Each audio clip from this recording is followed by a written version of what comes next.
Ito yung Z5 cylinder head mga bossing para sa ating Wave 125 or XRM 125 carb. Bali, meron tayong dalawang size na ipapakita sa inyo.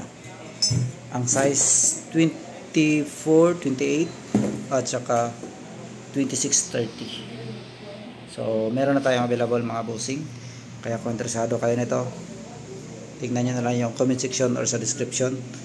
Kasi limited stocks lang nito mga boss. Ito yung bulbs na kasama. Ayan.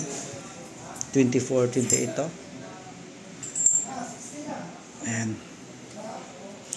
So, alam naman din ng mga mekaniko kung anong gusto nyo mga bossing. Kung gusto kayo mag-upgrade, depende sa inyo kung ano size. 24, 28 or 26, 30.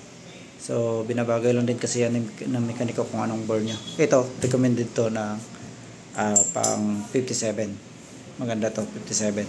24, 28. Pero kung above 57 ka na, ito na siya.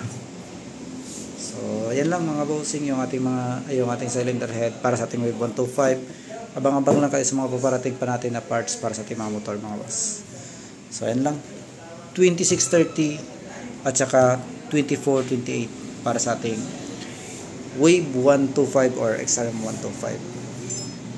Yan, napakasolid yan. Z5 head mga bossing. So, abang-abang pa sa mga paparating pa na parts para sa ating mga motor ko, interesado kayo ma-update mga boss. So, ayan lang yung ating updates ngayon. Z5 head.